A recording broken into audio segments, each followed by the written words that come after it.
Ayan. Okay, there you go. I'm getting a hang of this StreamYard platform that I have subscribed in.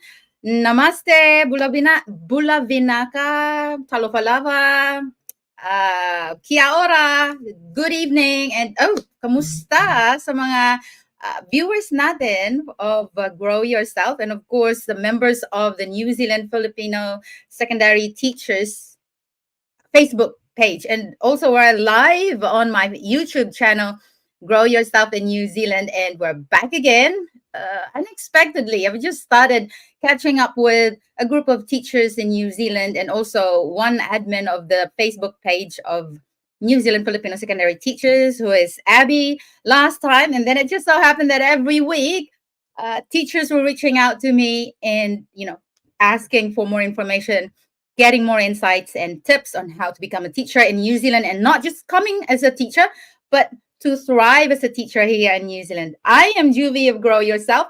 I've been teaching in New Zealand for more than 6 years now as a full-time primary teacher. And we are going to have I will be having another live session with the teacher, and this is really something new because he came to New Zealand from the Philippines to the United States of America, and now in New Zealand. So we get to know how he did that process and everything, and how did he land a job, because I've heard that his story is quite different.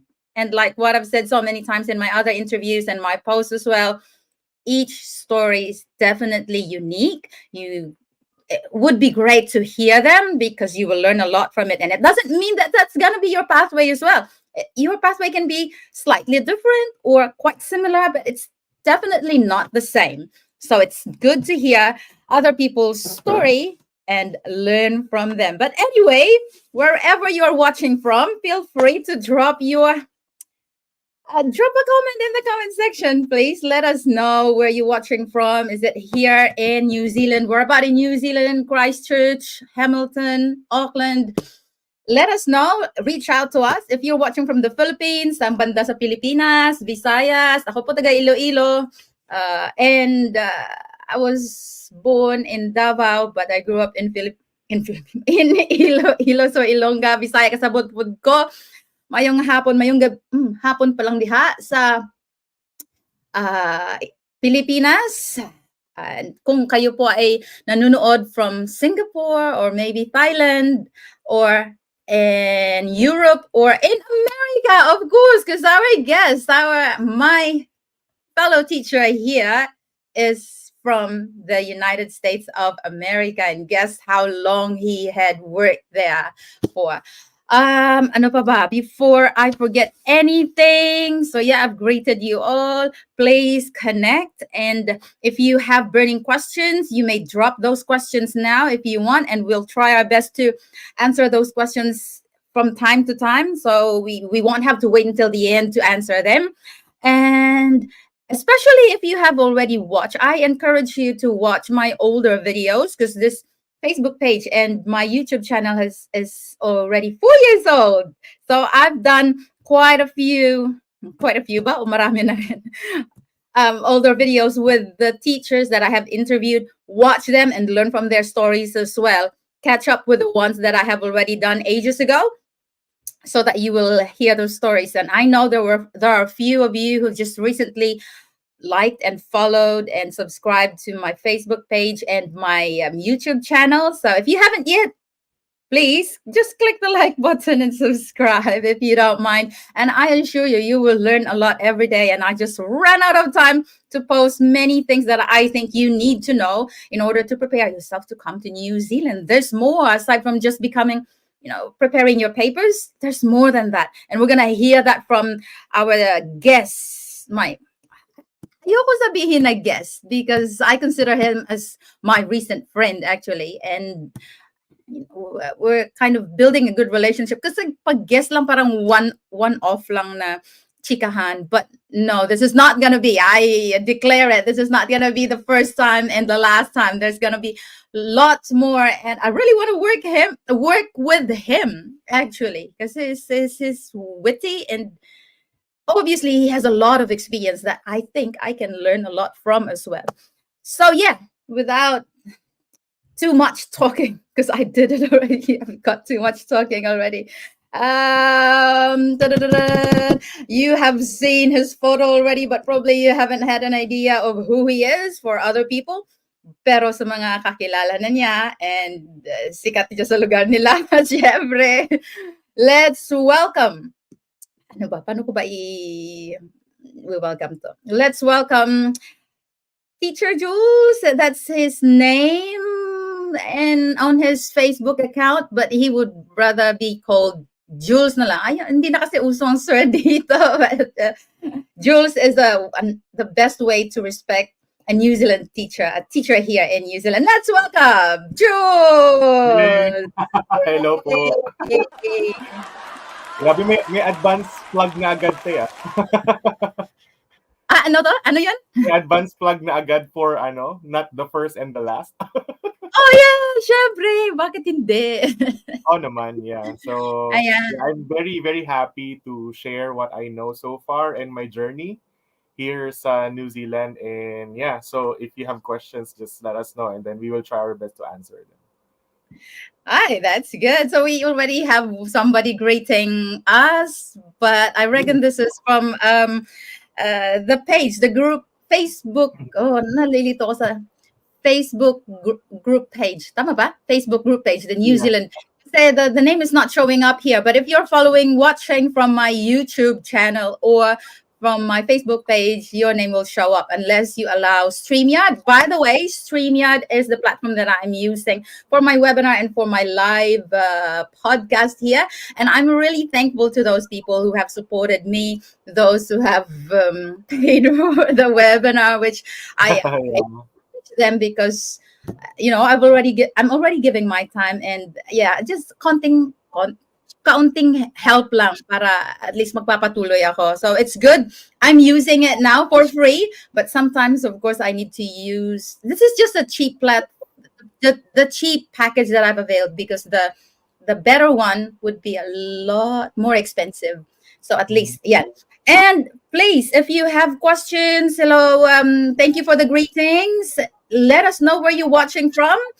And if you don't have questions yet, I will be the first one to ask Jules question. Hey, yeah, let's start from because this is impromptu. Although you already have an idea of what the things I'm going to ask about you. Yeah, of course. How long have you been teaching in DepEd, and what made you decide to move out? Okay, so like timeline-wise, like I've been teaching already for 15, 16 years. So actually, nag-start muna ako parang sa university ko where I graduated from. Pero ano lang yon, parang college instructor, pero not really a formal college instructor. Kasi that was the time that I was still preparing for the licensure examination for teacher. So I took the opportunity. And then yung first engagement ko into high school teaching was in a private school sa Quezon City. So I taught there for 5 years. And then from there, I transferred to the public sector, which I taught for another 5 years. And then after staying for 5 years sa public schools, then I decided to try the United States, where I taught also for 5 years. So parang nakakatawa, di ba? Parang laging 5 years, 5 years, 5 years. My 5 years. Oh, don't tell me you're going to be staying here for 5 years as well, and then move to Australia.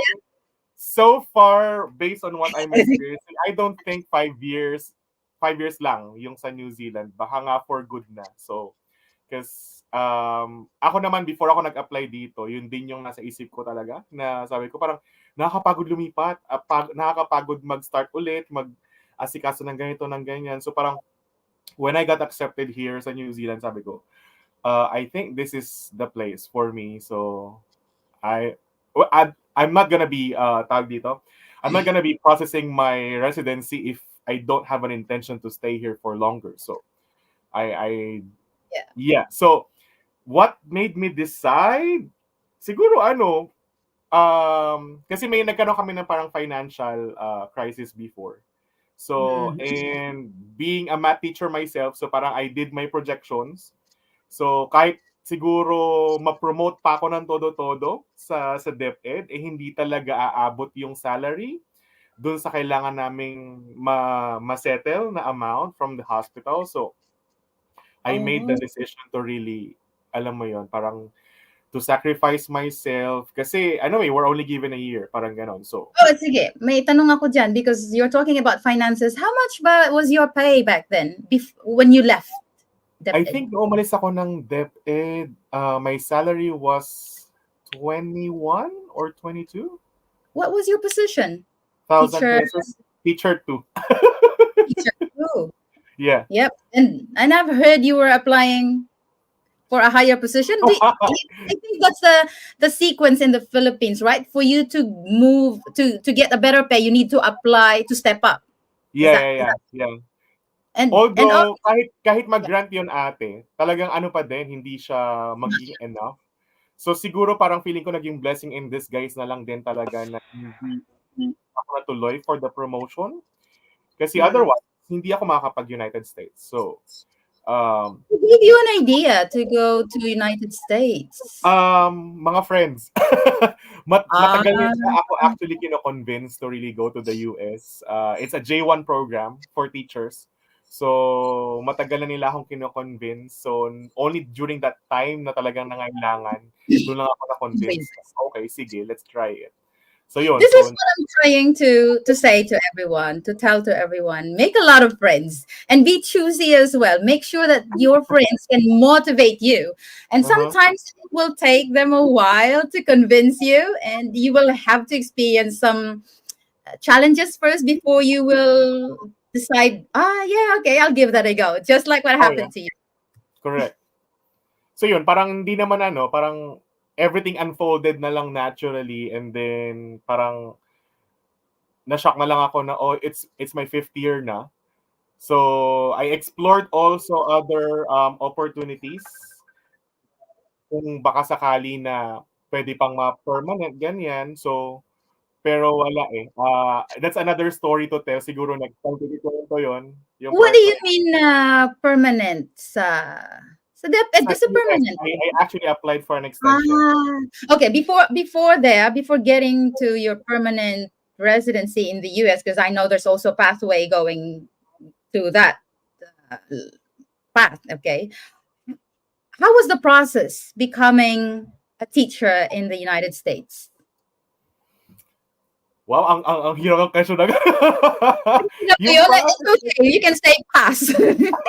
Hindi naman, hindi naman. Yung sa J1 application kasi, it's more on, ano naman siya eh, very simple lang kasi merong agency na we call them our sponsors. So we have the sponsors. So hindi ko na alam kung pwede ko i-disclose yung pangalan. So I won't. So Yeah, because you meron don't have. kami sponsors, yeah. So sila yung pinaka parang caretakers namin dun sa US. Sila yung nag-process nung lahat, nag-submit lang kami ng applications. Sila rin yung naghanap ng schools. So, even before I was hired there, parang I got 3 interviews then from different schools. So, yeah, fortunately, uh, gusto ko i-hire nung tatlong yon. So, I just have to pick which one. So, Yeah. dahil yung isa doon is, yun yung pinakamalapit doon sa kaibigan ko na nasa US na. So, yun yung Yeah. pinili ko. Para magkasama kami sa bahay. Yeah. Right. But it's not at the same school, eh? No, Ibang no, school we're not. close. Parang ano rin kami, mga 40 minutes away. Tapos Oh, hindi kami pwede mag-carpool kasi magkaibang direksyon yung pupuntahan namin. oh, sad. But anyway, so that's probably why di naman marami, but from time to time, I'm getting a lot of messages asking me if I can help them look for an employer. And I explain to them, I am not an agency. It's too much for me. Yeah. I was like, I can coach you and help you, give you ideas, but I'm not an agency because I think it's quite similar as well in the US, but here in New Zealand, it's more on skill. Walk us through the process in applying to news. Oh, ano ba? Anong unahin natin? Because I haven't Yung sa prepared to. US kasi very straightforward yun dahil hindi ko siya DIY, so everything is doon sa agency. Oh, so that's So, easy. yeah, lahat yon parang lahat ng information mo, credentials, we nagkaroon kami ng credential evaluation going there. So, yung mga transcripts mo, diplomas, it has to be evaluated parallel to the system in the United States so that Okay. they would see if your degree is qualified to teach. Did they help you as well in the application? Because definitely when you submit your cover letter or your CV, did you do it yourself or they were the ones who No, submitted it's it the to you? agency. Oh, Actually, yung agency na rin yung nag-schedule ng interview. So, parang lahat through them talaga. oh, okay. Now, do you think that's the same agency that your friend approached as well, and the other teachers who went to US? Is it the Um, same agency, or there are many other agencies? most of us, kasi that particular agency is very popular talaga sa Mm, mga J1. yeah. And that particular agency caters to like 4 different states sa US. So medyo malaki na din yung coverage niya talaga. So kung yung may pangalan sa may pangalan lang, yun talaga. Sayang, I So don't reveal the name. Do you think they're gonna be upset if you reveal that one? Because it would really give an idea to other people who are sige ba still siguro undecided. Yeah, but sige, that's sige. okay. Um, I work Educational Partners International. So EPI yung tawag, yeah. Ah, all right. There you go, guys. Search it up online. Definitely, they have a website, and their office is in Manila or. No. It's purely online because they're based in the US. So nasa North Carolina yung kanilang main office. Ah, Yeah. okay. But did you talk to their employee who is also a Filipino, or they're all Mm, speaking English speaking? they're Americans, yeah. Pero Ah, ngayon parang I heard na there's a Filipino already working in the agency. So mm, that's good to so hear. possibly baka naging ano rin 'yon, naging advantage na ng mga ngayon na sumusunod na ano. Although marami ng mga J1 program sponsors ngayon na nagsulputan after that. So nung time na 'yon na nag-a-apply ako, talagang EPI talaga yung parang pinakakilala. EP, Yeah, EPI. yeah. Mm. If, Kaya I yun. So heard it. Yeah, because before I came to New Zealand in 2014, I already had a colleague of mine who went to America, and then I asked some questions, but nandito na asawa ko ba't ako pupunta ng Amerika? Kaya eto na lang tinarget ko. But since you did all your process so quickly and conveniently through an agency, how much did you pay? Is that doon okay? parang ano lang, I think the only thing I paid for was kasi parang ni-reimburse din eh. Even the credential evaluation I paid for, it got reimbursed. So what do Tapos you mean? tawag dito, yung plane ticket nagbayad ako kasi peak season na during that time na lumipad ako. So it's more expensive. Ang kinover lang ni agency is up to $750. Yung ticket ko umabot siya ng close to 1,800 eh. So I paid 1,000 for that. Pero yun lang, walang agency fee, walang nothing.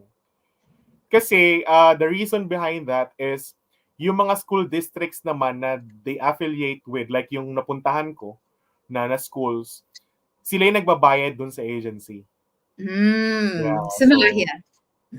ganon. So walang ano, parang they're not getting anything from the From the teachers.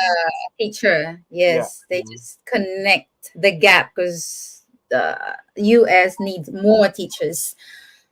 Mhm. In other words, you still have to spend in the beginning and then you will just get reimbursed.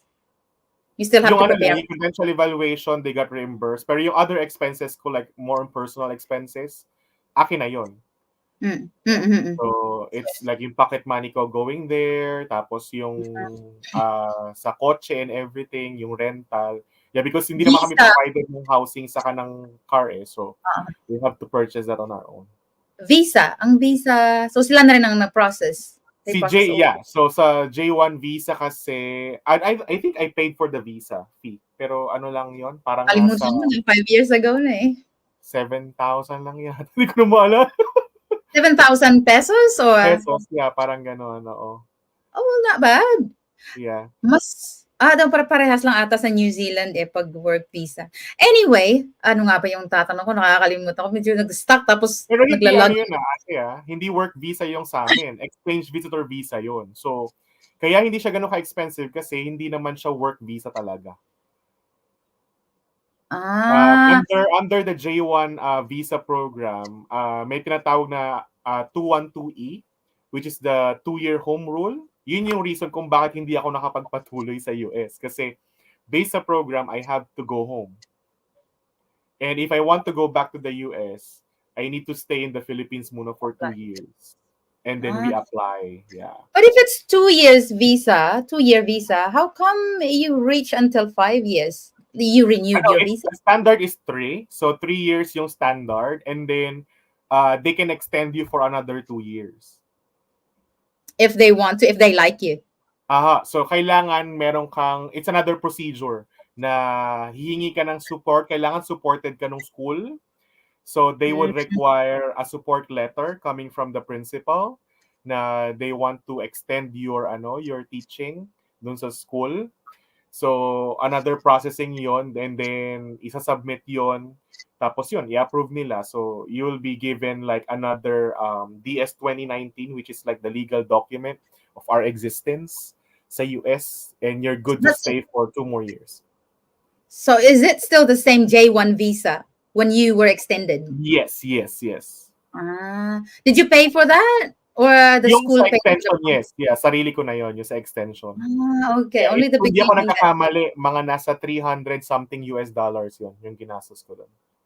Oh, okay. So it's good to that was 5 years ago. At least it will give them an idea. There's an inflation, they can estimate, and this going to America is another option as well. Tell Yeah. us the difference between teaching maths in the Philippines, because you've been teaching maths for how many years in the Philippines? 15. 10 sa Philippines before ako nag-US. 10, and then 5 sa America. What's the difference or similarities? Similarities, yung curriculum medyo halos hawig lang. Kasi 'di ba ever since naman we had that impression that the Philippine education system is really American inspired. So Hmm. hindi ako masyadong nanibago when it comes to curriculum kasi yung content is the same technically. Nagkakaiba-iba lang per state kasi depende sa structure ng curriculum nila. Like when I was in North Carolina, it was like the same spiral curriculum in the Philippines. Na when you teach math in a particular level, you have everything. You have algebra, you have geometry, you have statistics, number sense, and all those stuff. When I went to Virginia, which doon ako nagturo for 4 years, separate yon. If I teach algebra, it's just algebra. If I teach geometry, it's just geometry. So it's by course. So Also, content-wise, that's halos a pareho similar lang. old math curriculum in the Philippines, right? Yeah. I Naabutan ko taught yon when I algebra was as in well. the private school, yeah. Puro lang Yung algebra. But then, algebra lang, yeah. Geometry lang, yeah. nung pagka K to 12, naabutan mo ba ang K to 12? Oo, nasaktuhan ko yung transition. Nung nasa private ako, it was still the RBEC. Yun pa din yung algebra lang, geometry lang.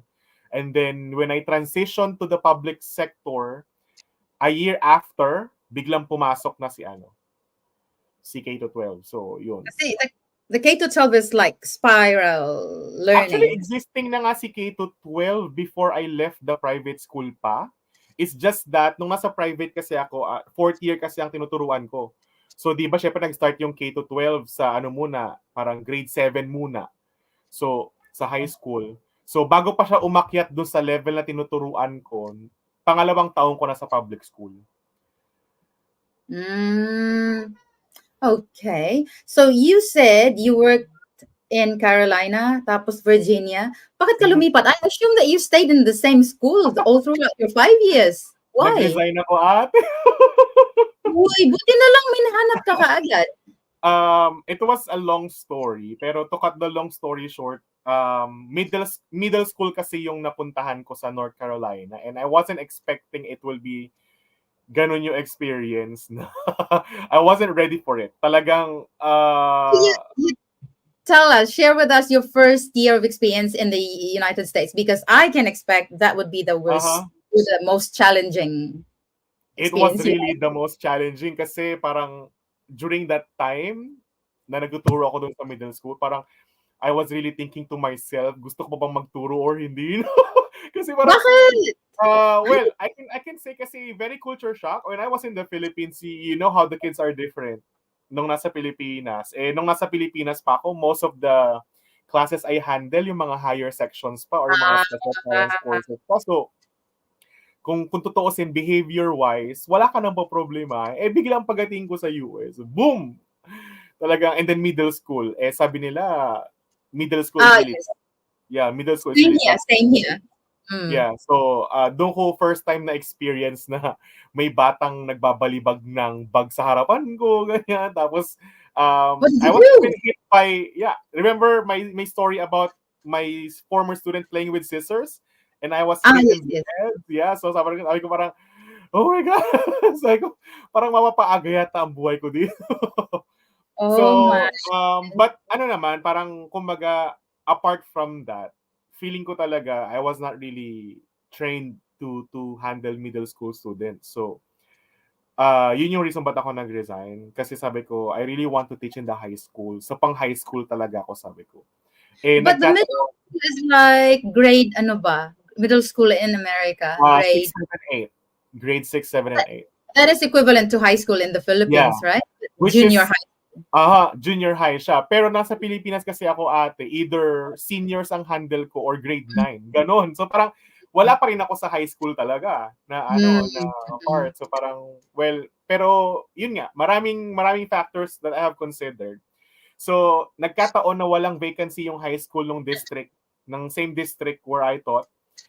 So, I don't have a choice but to resign. And then, si EPI din yung naghanap ng panibagong school for me. I also searched for some, pero si EPI din yung nag-introduce sa akin sa school ko sa Virginia.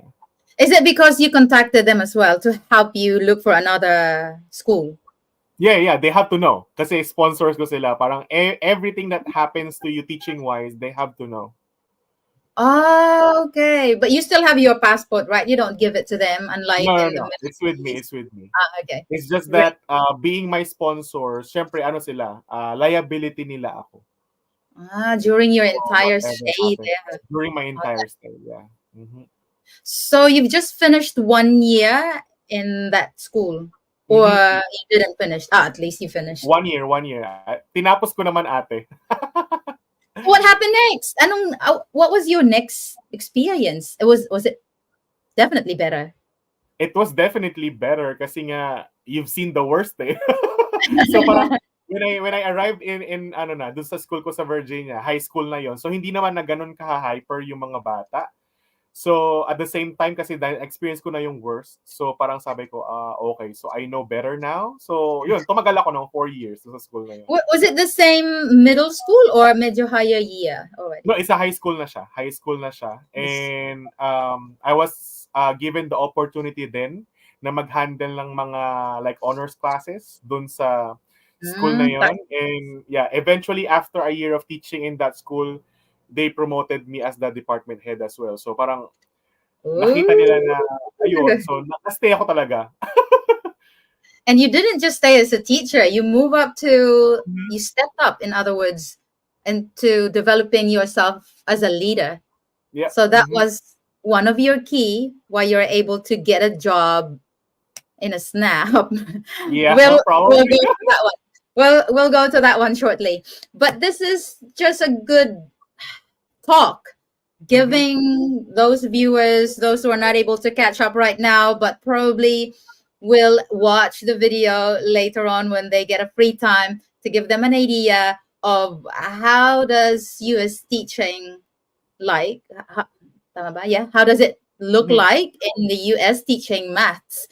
And of course, when you're looking for a job, didn't they offer you, I mean, the EPI ask you if you're open to teach in primary?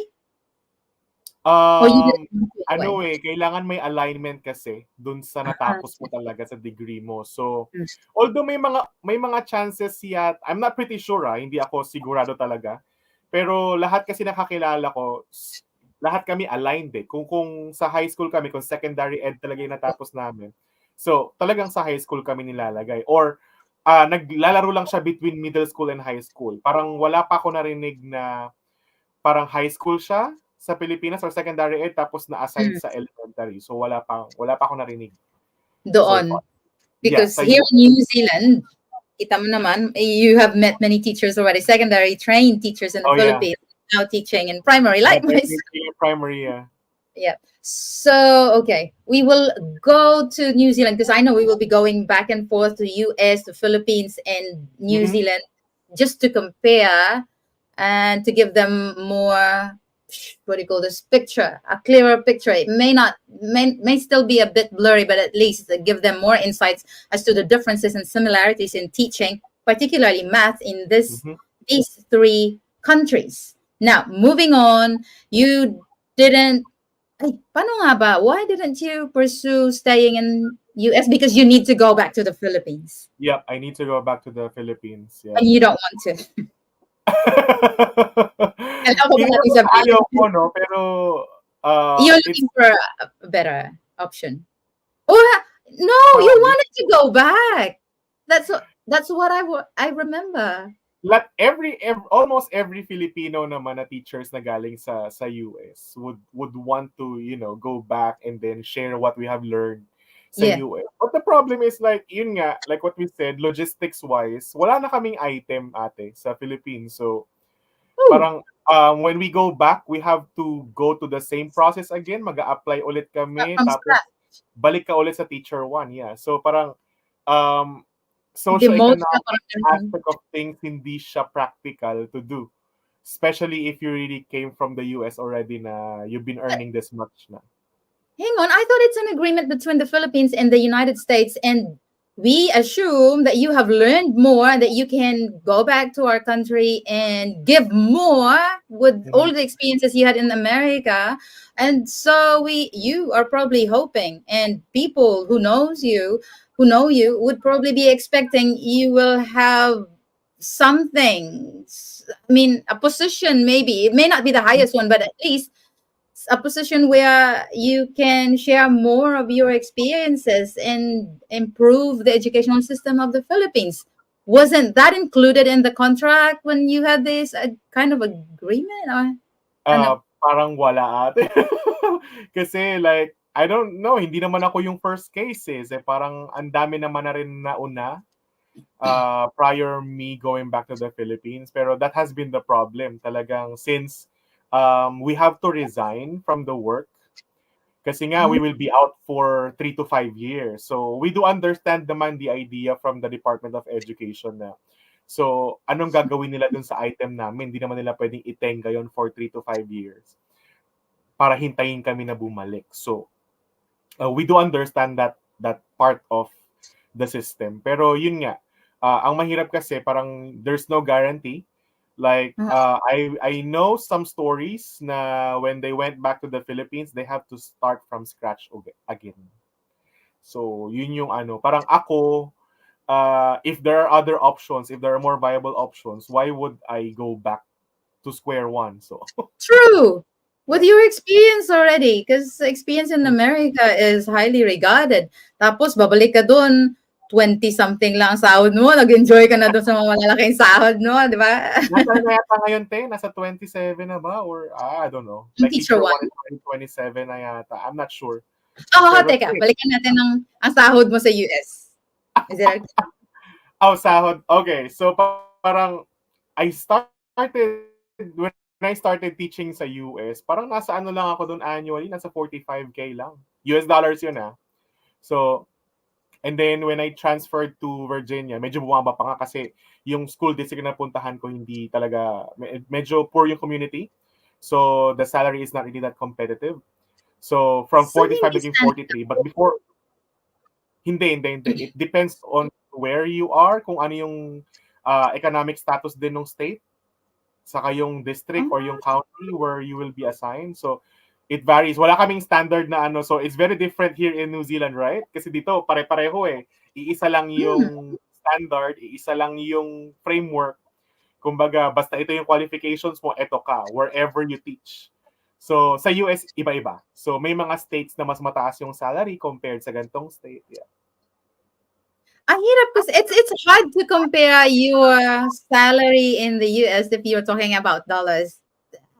Convert mo na lang. How much can you save a month in peso? Nung nasa Para, US ako, yung mas-save mo. parang nakakapag-save naman ako ng mga nasa 50K. Savings mo na yan, 50K, Yeah, isang buwan, yeah. Although, kasi yung savings ko na yon goes to properties, ganyan. So, yung mga pinurchase na properties. So, part yun ng savings ko kasi invest naman yan eh. Yeah, so. Yeah. So, nabawas na doon ang rent, your car, your food, your malinis na yun. Starbucks, your... Hindi naman ako nag-i Starbucks eh. Akala ko may Starbucks ako, hindi rin. And hindi yung ako mga... nagka-coffee ate, di ba? Yeah. Ayaw nga pala, no? Kaya pala nakatipid ka because you're not into coffee. Pero mahilig kayo mag-shopping. So, labas na yon, malinis na 50K. Ooh, not bad. In other words, sige, you just calculate, guys, if you want to imagine. Malaki naman, to be fair, like, kaya marami rin talaga na-attract sa US kasi malaki talaga yung salary ng teacher But you sa were US. Single. You're single anyway. Time. Paano pag couple? Have you heard of anyone na that kasama yung family? Oo, may mga kakilala rin ako na family sila. So, ganun din. So, pag J1 ka naman kasi, lahat ng dependents mo, including the spouse, J2 yung tawag sa kanila. So, kung J2 sila, like yung spouse mo, they can apply for a work permit. So, they can also work there. Yeah. So, it's still ideal for a family to have at least 2 people working, the couple. Opo. Kung family talaga siya. Kasi, syempre yung iba-iba rin tayo na expenses talaga eh. So, alright. hindi sila pwede sa like, halimbawa, kwarto lang, ganyan. So, syempre, when sa rent, bahay talaga sila usually or apartment talaga kasi hindi mas-separate na lang, room lang, gano'n. Eh, syempre, mas mahal yun. So, what about your process coming to New Zealand? Eto na, you're flying to New Zealand. How did you know about it? Timeline? May friends ka rin ba dito? Because we weren't friends yet back then. Dito na teacher, parang wala palagi yung closest friends, wala pa. Pero who knows, baka may mga sumunod. How did you hear about New Zealand? At kailan mo ito friend? Pero wala sila dito when you've heard about it? Wala. Yeah, kasi kanya-kanya kami ng parang kasi nga we're about to end our program na sa US. So parang if you don't want to stay in the Philippines, you have to find other opportunities. So ayan, napagkatuwaan lang na actually I was just convinced na mag-apply ng NZQA. So yeah, so that was sometime December ng 2020. How did you search it up? Yeah, share with us. Did you ask somebody? Nag-research ka? Did you watch videos? Basa-basa sa website, tapos kasi nga may kaibigan din ako na nag-aasikaso niyan during that time. So, tanungan lang ganon, tapos parang bali-balita ganyan. And so sabay yung nag-process. What I like about it is that nung time kasi na yon, free talaga siya. Parang hindi pa katulad nung free na ngayon, NZQA na free IQA na parang 200 slots lang. Nung time namin, walang slot, lahat talaga. I think that was last year. That was last year. 2022. Wala talagang limit. Talagang kung ilang kayo mag-a-apply. Kasi I think hindi pa naman siya ganun kadami yung nag-a-apply talaga. So, kaya ako nahikayat din nun kasi nga, I'm not gonna be paying anything. So, I just need to submit requirements, credentials, ganyan. Walang mawawala sa'yo. It's just an effort. Walang mawawala. So, I submitted sometime December, parang almost end of December yon ng 2022. And then, na-receive ko yung IQA ko. Actually, dalawa yung in-apply ko eh. Level 7 saka level 9. Na-approve sila pareho. Na-receive ko siya April 21st, 2023. So, parang 4 months. 4 months. Ganon. 4 months you received your NZQA, IQA. Yeah. 4 months yung inaabot kasi parang during that time, they're still doing the backlogs. yung mga backlogs na ginagawa ng NZQA yata. So kaya medyo parang natagalan ng konti. So clarify naman yon ng ng mga case managers namin doon na yung delay was because they have to process pa yung mga yung mga backlogs from before. So, yun, nung na-receive ko yung NZQA ko, excited. Kasi na-excite kasi level 7 tas level 9 ganyan. Tapos sa framework kasi level 10 yung highest, 'di ba? So parang Were you expecting it? Were you expecting to get I was not expecting na magle-level 9 talaga, aabot or ma-approve yung pareho kasi hindi naman inline sa specialization ko yung masters ko eh. So, yung masters ko kasi educ admin. Although education pa rin siya, pero administration. So, hindi ko in-expect na, mali-level 9 pala siya. So, sige, go. Di na-excite ako. Sabi ko kasi, tingnan ko na agad yung mga possible salaries kapag ganito, level 7, level 9, ganyan. Sabi ko, oh my God, sige, go tayo, ganyan. So, ang nakakatawa is, ideally, di ba, ang procedure is, NZQA, tapos mag-apply ka muna ng teacher registration mo. Ay, teka. I'm gonna cut you off there. Yes. Meron bang WES? W-E-S that time, wala? No. Wala. Recent talaga yan. Sige, go ahead.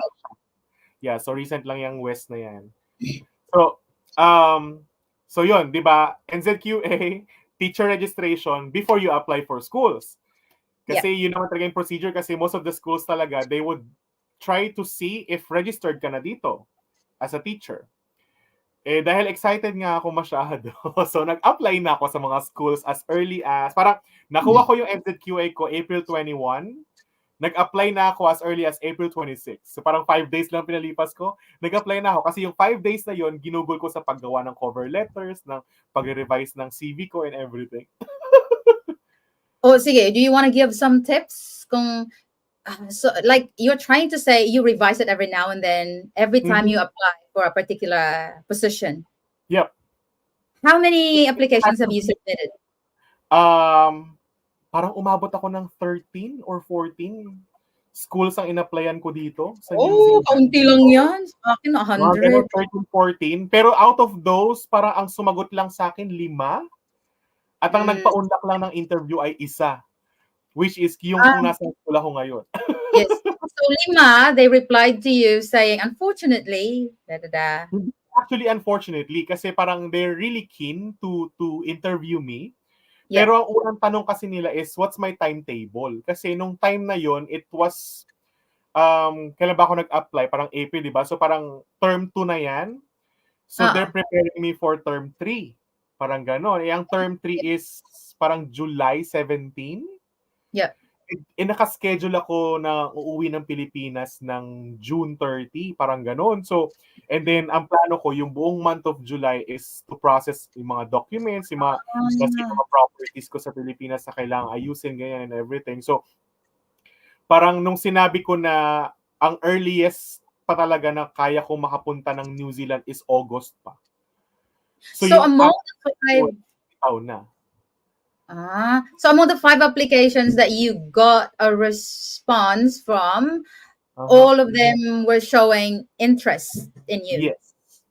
Wow, so you didn't receive a rejection. No. So lucky. Ate, hindi sumagot yung 8.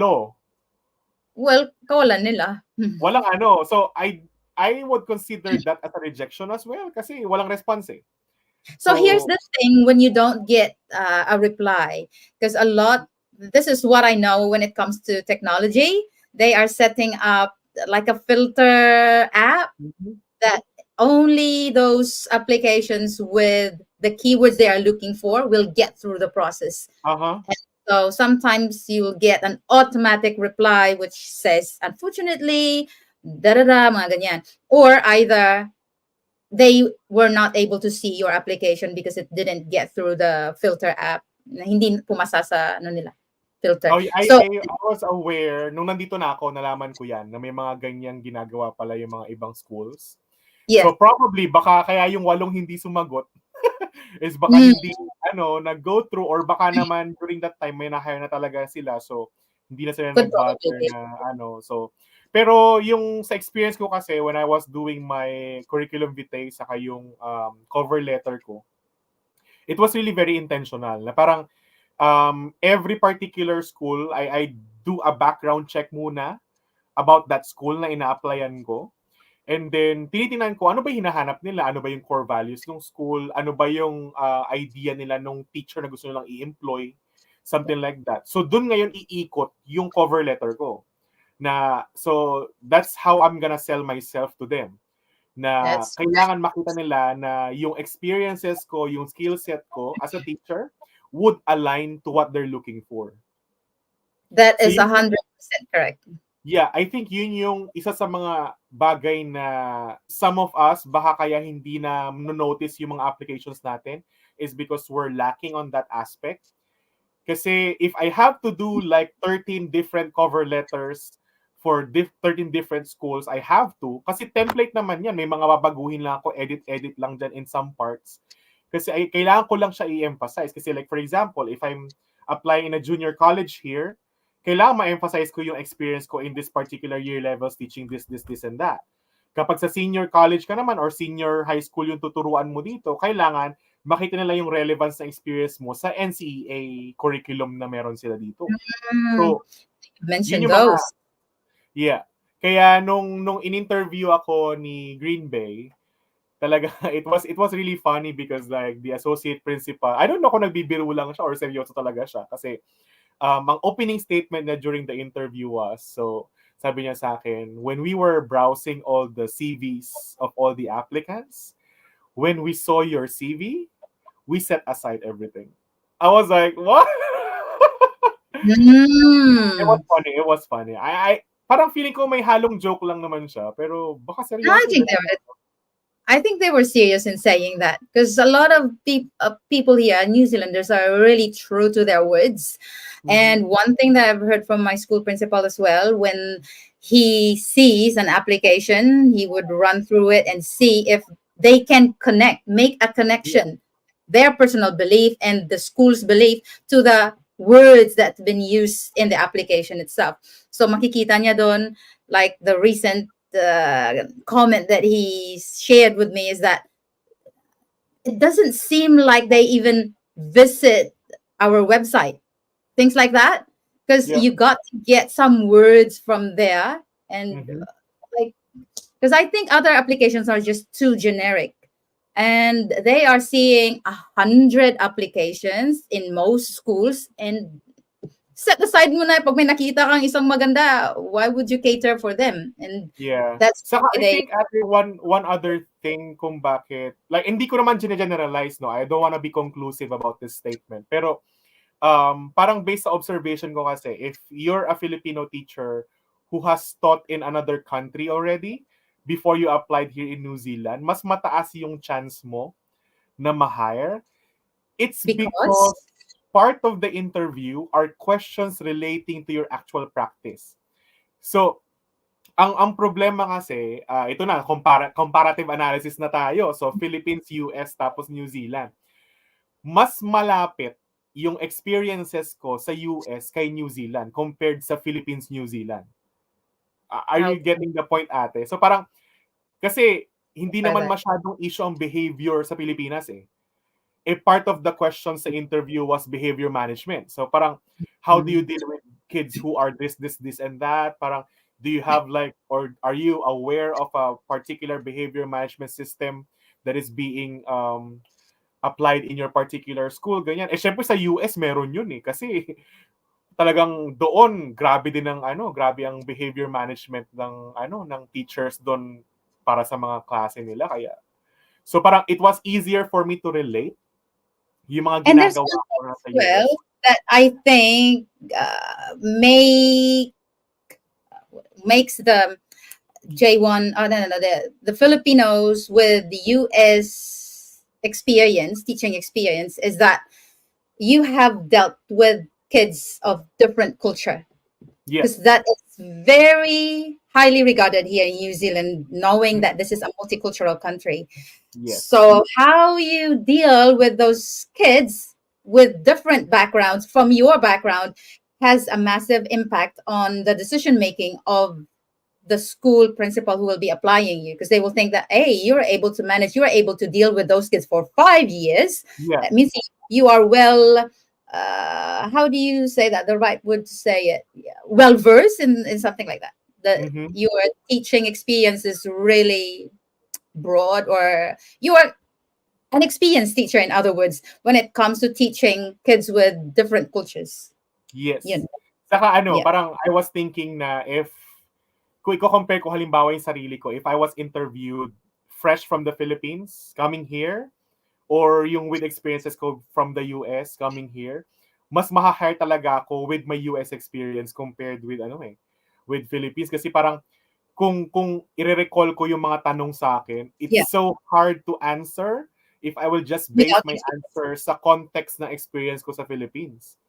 Can you still remember those questions, please? Can we share it to them? Is Yun, it so? one of the very pressing questions talaga is like behavior management for kids, like um, How did you deal with them? parang how do you deal with kids who are like this, like ganyan mga disruptive behaviors nila, ganyan, and then parang how do you deal with kids who are like this is and that. Hindi ko na i-specify kung ano yung mga um, specific qualities ng mga students na in-identify nila, pero it revolves around behavior management in Mm. school. Parang sa atin kasi sa Pilipinas, classroom management yung dating eh. Pero parang sa classroom management, never naman natin kinonsider talaga yung mga misbehaviors. Parang sa classroom management natin, more on Very minimal. routine, yeah, more on structure pa rin ng pagtuturo eh sa Pilipinas.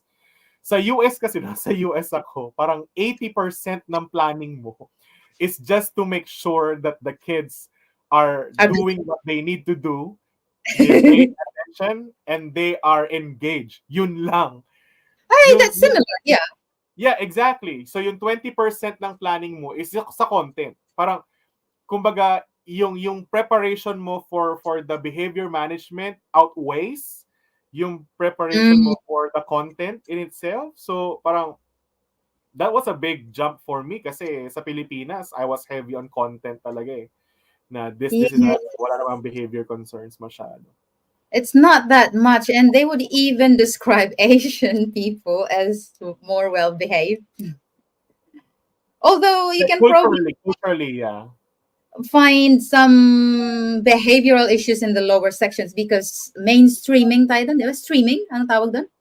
Streaming in the Parang ano, Philippines. naka-homogeneous, ano siya, Oo. homogeneous, So in the US ba hetero? yeah, kasi parang, based on my experience, in ano nga, mix nga, as in literal mix ate, kasi like, in the school where I came from, if you fail geometry, you have to take it again. Kasi required course siya for graduation. So, imagine, in my geometry class, which is normally being offered to grade 10 students, meron akong grade 11, meron akong grade 12. So Kasi different mga year level repeaters in yun. one subject. Repeaters yun, yeah. But at least Or, they're on the same page. so, very mixed. So, hindi siya, may magagaling, may mga struggling. So, ano siya eh, kaya doon ko rin na-realize na na yung grouping kids homogeneously doesn't really work na talaga in this context. So kaya I advocate na rin for mixed ability grouping. Kasi yun talaga yung Mm. mas nag-work na with the kind of kids that we have right now. Yeah, so it's still different in a way because let's say 1 year level here in New Zealand, you can have all kids at the same age, but they Mm-hmm. have different levels of learning. Like iba masyado Yeah. mababa and the others masyado namang mataas. So you will have to provide all different activities to cater to their needs. So jumping back, so nag-apply ka na, NZQA pa lang, you got hired. Did you I got process your... hired. In-interview ako ni Green Bay May 16. Mhm. And then May 24, I got my offer letter from them. So it's like Oh, what about your license, your teacher registration? yeah, yun yung nakatawa. So, May 16 ako in interview. May 24 may offer letter ako. Pero nag-apply ako ng registration ko May 20. So, Oh, in so between, na-sandwich siya. mm, So, mm. and then I got my teacher registration June 28 na. This was the Oh, time na paalis na ako ng US, pabalik na sa Philippines. around 3 weeks, I think, Kasi 20. Ay, hindi. 1 month. So, almost mga more than a month. so you also took IELTS or PTE? IELTS ako. I took the IELTS. So you haven't experienced PTE. Marami pa rin kasi nagtatanong, Hindi which ako is nag-PTE Kasi parang, una, hindi ko siya alam noon. Parang nung nalaman ko na may PTE option, nakapag-take na ako ng IELTS. So, wala na. So, it doesn't Pero matter. sa J1 visa, walang IELTS or PTE, ano? It's just, There's no. that's really easier. Kasi marami rin mga teachers na, pwede ba can I skip IELTS? In New Zealand, hindi. So, if you want... To be fair, yung application process ko sa US was way easier than my application process here sa New Zealand. Pero, like what I always say, kung mas mahirap yan, it's mas worth it yan. So, alam mo yun. Sige. So, since worth it, let's compare the pay. Nako, Diyos ko po. I know you haven't received your relocation grant yet, but you're hoping for that soon. Approved na siya, pero hindi pa siya pumapasok sa 10K, just to let other people know. 10K. Baka hold upin nila ako. Ha? Baka hold upin nila ako. Wala namang usong hold up dito kasi wala namang cash. Scam siguro. So, is there a difference? A big difference? Is it better in US or better here? Kasi doon nga sa pinanggalingan kong school district ate, di ba? Parang hindi ganun kalaki yung salary ko doon compared to kung sa ibang state ako nagturo. So when I came here, it was actually like a promotion in the salary. So even if you convert it into US dollars, mas malaki yung ina-earn ko dito compared when I was in the US. Tapos, yung expenses ko pa dito was less compared... Mas mahal sa US? Hindi sa mas mahal. Mas marami kasi akong binibili doon, ate. Magastos ka doon, gano'n. Magastos kasi parang you have access to almost everything. You know, United States, you can buy almost everything that you want to. Because it's cheaper. Yeah. It's cheaper. Pag sale doon talaga, sale talaga. Kaya Pero yun nga, dahil sa sale, mahihikayat ka na bumili kahit hindi mo naman kailangan. So, okay, that's a good point. What about the rent? Basic commodities, the rent, compare it. Almost the same lang din kasi flatting ako dito. So I know na flatting kayo ng cheapest option, di ba? Kasi you're just sharing a room tapos you just have your own room tapos shared na yung bathroom, shared na yung kitchen and everything ganyan. So when I did my conversion monthly, halos kapareho lang din yung binabayaran ko sa US. Magkano ang rent mo ngayon? Just to give them an idea when they come over. I'm just paying like 210 per week.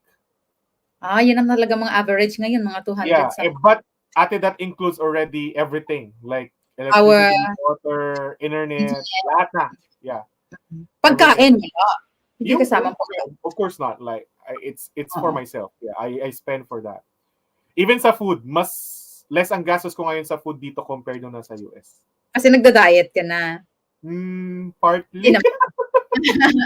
Part of it, yeah. Pero, well, some of the prices here are cheaper. Sa food, when it comes to food. Yeah, when it comes to food. Like, hindi yung cooked food, I'm talking about like groceries and stuff. In general. Yeah. Pero, may access ka rin doon ba sa mga fruits and vegetables? Because I've noticed here in New Zealand, you've got plenty of choices when it comes to healthy foods like nuts, salad, vegetable salads. Ganun din ba sa US? Yeah, meron din naman. May mga ano rin sila, may mga healthy options dito. Pero US kasi, we know US, yung healthy options is being outweighed by the unhealthy ones. So. Oo, dito mas binavalue pa rin eh. Health and well-being. Go for it. So, okay. Dito eh. Ano-anong mga na-enjoy mo ngayon now that you're in New Zealand? Naku, baka hindi tayo matapos. Sige, magsili ka lang ng top 3. But before that, tell us, oh no, we've already gone past almost there. 1 minute before it turns 9. Anyway, okay lang ba? A little bit more? Ang dami ko tanong eh. No worries, yeah. And, teka, wala ako. Ikaw yung maraming tanong ate, no? Wala nagtatanong sa ano.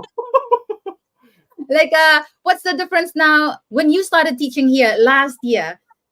Although you've mentioned it's it's worse there when it was your first time moving overseas. Mm-hmm. So, walk us through your first experience here in New Zealand and the difference between New Zealand and US. Ayun, siguro another big factor din dahil nga galing na ako ng US, so I was more equipped na pag nakita ko yung galawan ng estudyante na ganito, alam ko na 'to. Kasi Mm. nakita ko na yan dati, eh. So it's familiar. Hokage, mga ganun. Oo. So, parang ang nangyayari, it was funny because I think it was during my first 2 or 3 weeks sa school, Yeah. nakapagpalabas na ako ng 5 bata, ate.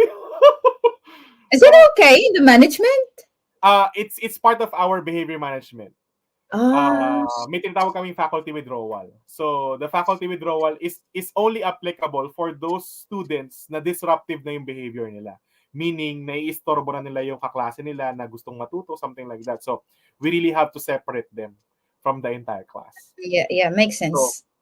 pero yun nga, parang naging ano ko yun, parang naging impression ko tuloy sa mga bata na, ay, parang hindi basta-basta to, mukhang ano, Yes, yes. mukhang nangangagat tong teacher na to. So, parang at some point, even though baguhan ako dun sa school, kasi I arrived term 4. It's the most awkward term to arrive at in a school. Kasi, pabakasyon na Mm. yan, di ba? Pa-end na yung school year, tapos, yung mga bata, ano na yan, may mga preconceived, ano na sila, behaviors na sila na, They're already imagine, taught. yeah, imagine one of my classes, pang-5 na nila ako na teacher Oh during the dear, year. that must be a hard Di class. ba? So parang, kung ako yon, parang, who am I? Parang, bakit pa nila ako irerespeto or parang Yeah. igagalang kung pang-5 na ako na ano, na Did you dumating. smile on your first day? I do. Kasi yung first day ko, ate, nag-observe lang ako ng classes. Okay. Yeah, kasi, Ah, so binigyan ka that's naman what, ng chance to settle in Mhm. school. Hindi yung ura-ura daw, sige, doon ka na, pasok ka na, magturo ka na. Yeah, At that's what least, I like. That's what I like about. I don't know if it's only in my school or in other schools din sa New I think Zealand it's, na. yeah, I think it's the So I think same. it's a standard na parang very serious talaga sila sa teacher induction. So they wanna make sure that before you engage in your actual classes, ready ka talaga. So what happened was on my first 2 days of reporting sa school, hindi talaga ako nagklase agad.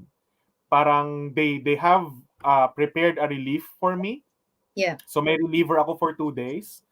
So yung oras na dapat nasa classroom ako, nag-o-observe ako ng mga classes. So intentional observation kasi talagang tinarget namin na I need to see this, I need to see that, I need to see this, I need to see that. So ini-schedule talaga nung HOD ko na makita ko tong lahat ng mga to na kailangan ko makita before ako sumala.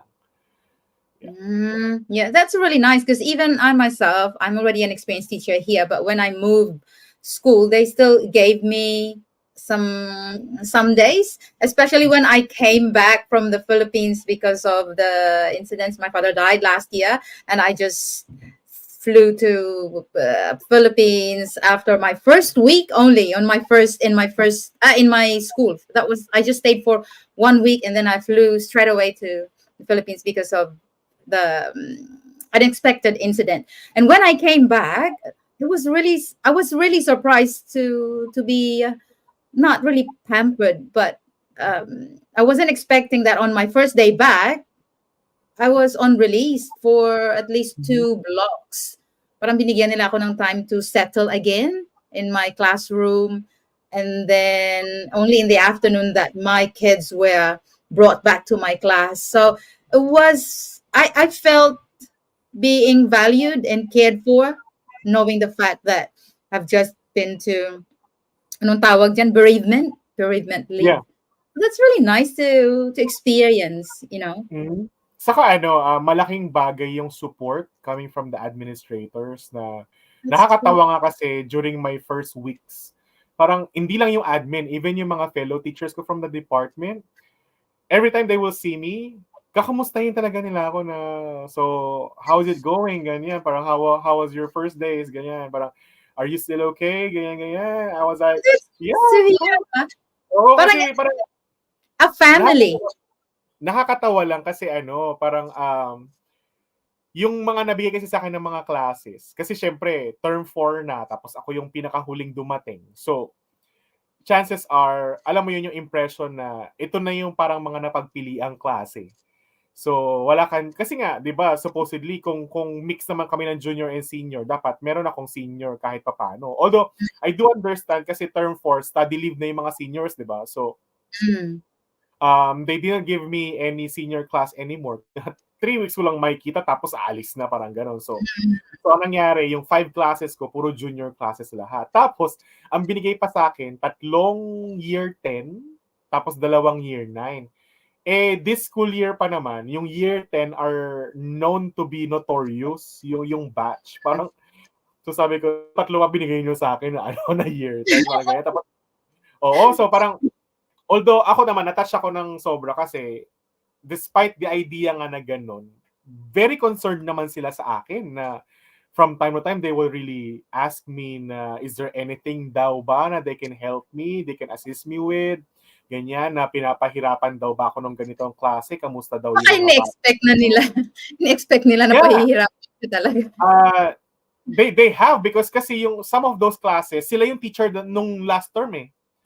So ngayon Mm. tatanong nila ako na how are they, ganyan. Sabi ko, humihinga pa naman ako. pero with all honesty, ate, parang hindi na ako talaga na-stress. Kasi one one Pinagdaan. one one big factor yun nga, napagdaanan ko na siya before. So I was really equipped na with these things na ngayon alam ko na how to choose my battles. Alam ko na kung tama, paano yung mas effective na pag-manage ng ganito, ng ganyan. Kasi minsan, ako ito siguro, especially yung mga kapwa ko Filipino teachers natin, kapwa natin na papunta pa lang dito or they're planning to come here. Kasi especially kung ang teaching experience nyo is Pilipinas lang talaga, well, expect talaga na medyo may culture shock when you come here. Parang no sugar coating. Kasi medyo malayo talaga yung difference eh. So ako, naging advantage ko kasi nanggaling ako sa US. So parang, kumbaga, eto na eh. Parang matibay na. Nung dumating ako, hindi, ano na yan sa akin, parang baliwala na yan. So, ako like ko sinasabi sa mga new teachers na fresh from the Philippines coming here, rule of thumb lang talaga, don't take it to heart. Kasi, yan din ang lagi kong sinasabi sa sarili ko nung nasa US ako, na wag mo masyadong dibdibin. Wag mong, it's nothing personal. Like, if there's one thing I really learned from my experience sa US talaga is, alam mo yon, yung mga bata, may mga kanya-kanya ring mga personal baggages yan na bit-bit nila sa school. Nagkataon lang na ikaw yung napagbuntunan yung Yeah. klase mo. Kasi pwedeng ikaw yung starter, ikaw yung first period, ganyan. Or nagkataon na sa klase mo, dun na-trigger yung ano niya, yung frustrations niya or whatever. Pero ako, based on experience to, parang walang tumatagal na frustration. Parang yung bata, binulyawan today, or naglabas ng sama ng loob sa'yo today, kinabukasan, limot niya na yan eh. So, Mm. those are the things that I have to remind myself from time to time na yung Take it mga, yung mga personally. Filipino teachers din na papunta dito, para hindi na kayo masyado ma-culture shock. Yun lang lagi isipin nyo na, pero ako, I promise you na yung experiences ko sa US, tapos yung experiences ko dito, hindi ko pagpapalit yung New Zealand. Oh, that's good to hear from you. Oh yeah, kasi hindi ko alam kasi baka Green Bay lang. I don't know, kasi isa pa lang naman yung school ko dito. So I cannot really compare. It's good to Pero, hear that you enjoy the school that you're in now. oh yeah, so much. Parang, sabi ko nga, parang naka-jackpot ako ng school kasi napaka-supportive ng admin. Tapos, yeah, my math department family really treats me like a family member. Sobrang na, sabi ko nga, pag nagkikwento ko sa mga kaibigan ko na who are interested to come here as well, sabi ko, alam niyo ba, for the very first time, ngayon ko na lang ulit na experience na during my free time, nakikipagkwentuhan ako sa co-teacher ko. Kasi when I was in the US, nangyayari yan kasi kapwa mo Filipino, yung teacher. So nagkikwentuhan talaga kayo naturally. Pero ito, kakwentuhan ko, hindi Filipino eh. As in, either local dito or international teacher din siya or coming from other international backgrounds din siya. Pero alam mo yun, parang hindi mo masyadong damay yung load ng pagtuturo, yung bigat. Kasi may So nakakausap ka na it really has a sense of community and you know, the family is really very warm, very warm ang ano nila. sounds like a very good school. But hang on, we have a comment. No, a question from hello, Desiree Joy. We missed you last time. Oh Who are no! eligible for relocation pay? Ito, pinag-usapan natin to last Saturday. You missed it.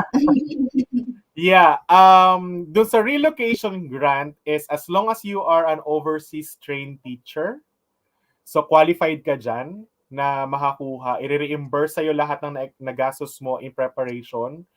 And you're given only up to 90 days upon apply. commencing your contract dun sa school where you were hired. So, kailangan din you have to check din pala na yung school na nag-hire sa iyo is parang ano ba yan, state school ba siya or basta It has to yung be part hindi state school lang ate, parang may tinatawag sila na parang criteria.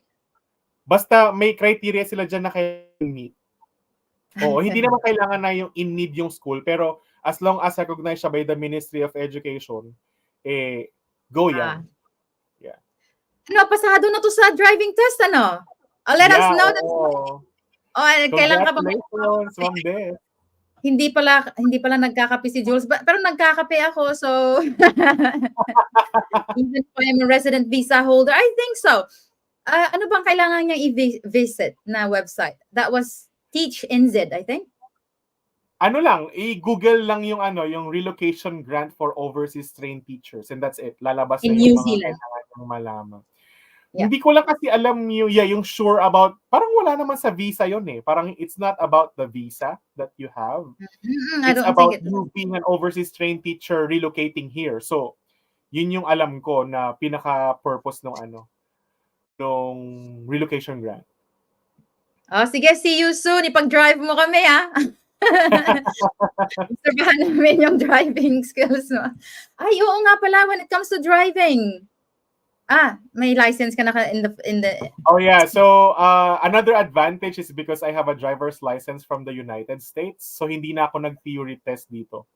Not even a practical or driving test. Oh, that's a good idea. So what happens is kapag US driver's license holder ka for I think at least 3 years, 3 or 2 years, parang ganon. So tapos dapat yung driver's license mo is wala pang 1 year na. So ganon. So ang is since United States is in the list ni ano bang tawag dito ate sa agency for that licensure ng drivers? NZTA or AA? Ano ba? Pagkukuha ng Parang may Maori siya may Maori name siya, di ba? Parang ganon. So hindi ko na maalala yan basta yon. So basta dahil yung US is part nga doon, so hindi na ako nag-take ng theory test sa kanang driving test kasi ang justification nila is the procedures of acquiring the license in the United States is very very similar to the New Zealand one. So ang pinaka-difference lang is left-hand driving ang US, right-hand driving ang New Zealand. So nag-ano lang, just conversion, no exam, no practical test. Yeah. Yes. And how much did you pay for that? Parang nasa lang, 20 plus lang ang binayaran ko. Oh, di okay na. That's good. Yes, So kasi pag those walang driving test saka theory test. So mas mura siya. mas mura. So it's good to take note of that one, especially those who are still in the US and planning to come over. They can probably just I think marami naman dun. Are you required to drive there in the US or not really? Yes, we are. Kasi especially kapag nasa countryside ka, wala kasi kaming parang efficient na public transportation there. So wala kung hindi mag-drive. Oh, there's one more thing that I've just remembered. The police certificate or police vet. Were you required to get that one from the US? Yes. It should be the FBI one. Okay. Yeah. There you go. Actually, ang una ko kasi ang nakalagay sa website ni Teaching Council, 'di ba lang, basta police vetting lang. So I thought I just have kasi mas tumagal naman ako sa Virginia. So I thought, sa Virginia Police Department lang ako kailangan mag-secure ng clearance. So that's what I did at first. And then, nung nag-a-apply na ako sa teaching council, sabi nila, oh, we need, kaya medyo tumagal din yung sa teacher registration kasi ang daming mga additional na requirements na kailangan kong hintayin na ma-approve, mapadala sa akin, tapos ipapa-certify through copy mo pa. Kaya doon ako medyo nagtagal. Feeling ko kung kumpleto naman lahat ng requirements ko, parang in 1 or 2 weeks they will grant it eh. But at least it's good that you applied for teacher registration while you were still there, because if you've left the US, then it would be hard for you to acquire, to request for those documents, right? And another thing is that if you're coming from the US, ang ruling kasi dito ni New Zealand, Teaching Council or Immigration, ang police clearances natin is only valid for 6 months upon the issue date. So, nag-expire, kahit sa Pilipinas yung NBI clearance, kung kailan siya ini-issue sa inyo, tatanggapin lang siya ni New Zealand for 6 months. Within 6 months when you applied, when you requested for that document. That's the reason why we have to rush my lodgement for the SMC, which is another story. Kasi aabutan ako ng expiration ng FBI ko sa NBI. Yeah, that makes sense. Otherwise, you're gonna request another one, which is a very complicated situation kasi nandito na ako sa New Zealand. Yes, it would be hard. So there you go. Anything else that I need to... Sumobra na nga tayo eh. It's 1 hour and quarter past. It's fine. Ayun, ako, may i-add ako siguro kasi doon sa timeline, hindi ko na, tawag dito, hindi ko masyadong na-detail out yung from getting the visa approved to flying here, how long did it take me from the Philippines? So, we can have a na-approve yung AEWV ko, that was July 26. Nakalipad ako ate dito September 27 na. And that's another story, right? It's because of the delay in the Philippines. So, mahaba masyado hindi detalye ko. Ang advice ko lang to those teachers who are coming from the US. Do you want them to come straight away from US? If you are really intending to come here to New Zealand, go straight here. Wag na umuwi? Wag na muna kayong uuwi. That's a friendly advice from me. Kung ayaw mong... Yeah. We can probably discuss to the timetable kasi a lot of schools here are really very keen because they really want to hire you immediately, and they want to hire you and they want you to report here immediately kasi the need is really high. Yeah. So in my case, naswertihan ko lang yung school ko kasi despite the fact na yan nga nagka-delay ako and everything, they promised me that they're gonna lock me in. So kumbaga, kahit medyo na-delay ako, I have a sure school. Pero I know some stories na dahil nga doon sa mga timelines na yan, hindi na sila natutuloy. Dahil kailangan sila ng school, hindi sila makalipad because of that. So, yun, ako, friendly advice. If you are coming from another country, not just in the US, if you are currently teaching somewhere over the world, and you're planning to come here to New Zealand, go straight here. Sana kayo magbakasyon sa Pilipinas kapag nakapag-stay na kayo at least for a year probably, or pag nakaland na kayo dito, saka na kayo mag-plan ng vacation sa Pilipinas, it will be easier. That's true. Okay, any last words, advice, or you want to encourage them with the things that you already enjoy here in New Zealand to motivate the others to keep pushing? Hindi ko nga nasagot yung top 3 na tinatanong mo ate kanina. Sabihin mo na ngayon. Ano mga na-enjoy mo? Hindi, siguro naman ako, one of the things that I really like about New Zealand is it's a really fresh environment for me. Like, eto, lang to ha, puro personal opinion ko to. So, pwedeng mag-agree kayo, pwedeng hindi. So, kanya-kanya na lang yan. It depends on parang to each his own. So, ang sa akin lang is, I really love New Zealand because like, una, ito na-experience ko to, nakwento ko to sa inyo, di ba, na when I was in the US, I was paying for health insurance there kasi hindi naman kami covered ng healthcare nila. So we have to pay for health insurance every month. And hindi ko siya napakinabangan talaga as in napakinabangan because like the insurance is very limited to particular health service providers.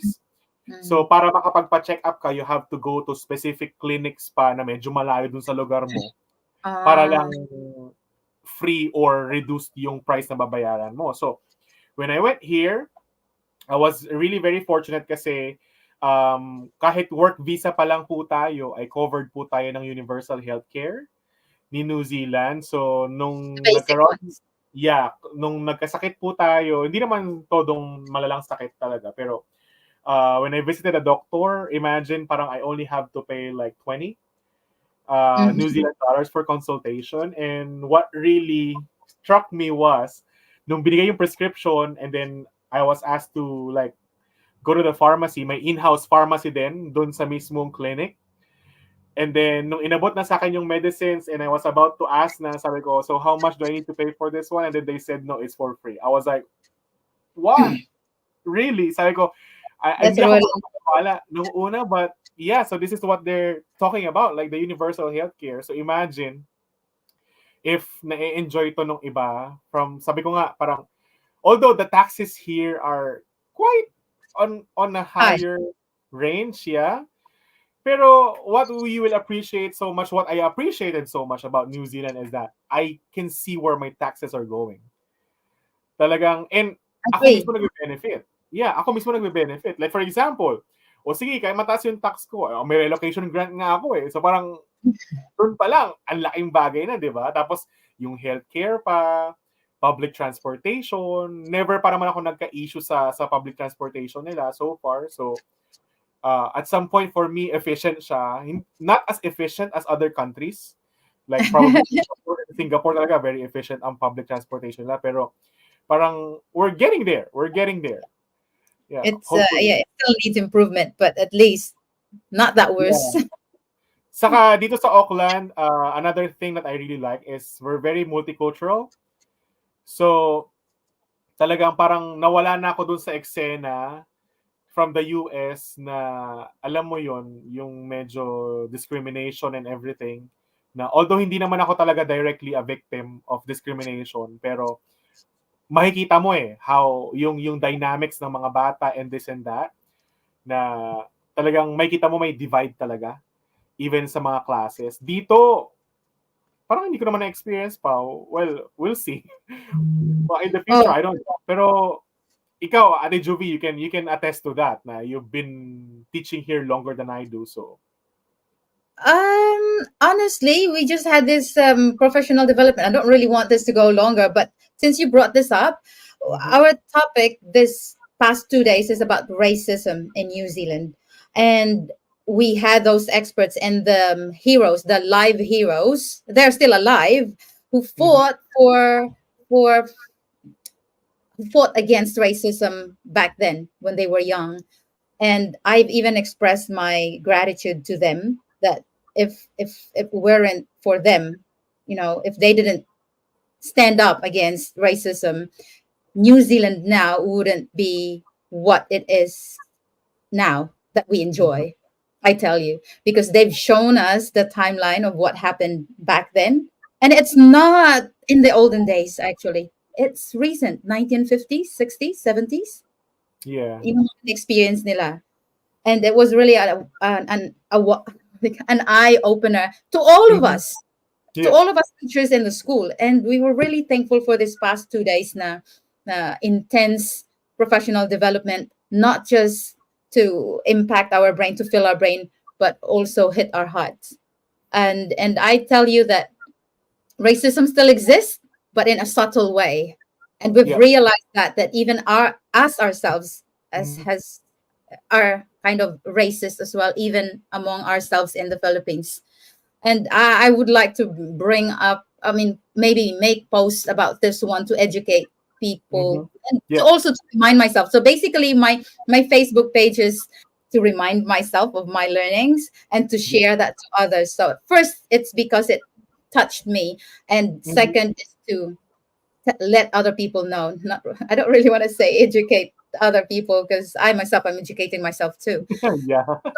Yeah, I would like to discuss more about racism, but maybe on my short post one time when I get a chance, because Uh-huh. we need to realize that back home, that Yeah. there is racism back home, not just here. So there is racism here. Just to acknowledge that it's not as Mhm. widespread as before, it's not as intense as before, but I'm thankful that I haven't really experienced it because I have this kind of positive mindset, and I would like just Oh yeah. bahala kayo dyan. Basta don't touch me or don't physically what do you call this no physical violence. Yeah. So far naman kasi hindi ko naman siya experience dito talaga. Well, probably because like in the math department alone sa school namin, multicultural na kami. Like we're really Mm, coming from different places. So, that kumbaga really parang helps. yeah, malaking factor yun. And then even our class compositions are really very diverse. So, siguro naging normal na lang din sa paningin ng mga bata na they're seeing this, they're seeing that. So, it's not much of an issue anymore for them. Which is Yeah, I truly appreciate kasi nga malaking factor is for us educators na alam mo yon yung sense of belongingness, tapos true. yung feeling na you're welcome, ganyan, that they recognize what you can do and contribute for the betterment of the school and the kids. So malaking factor yon for me personally as an educator na if I feel that I'm being valued, yun talaga. You will Wala value. akong pinapatamaan, pero yun talaga yung ano, kumbaga if you wanna keep me, that's the secret.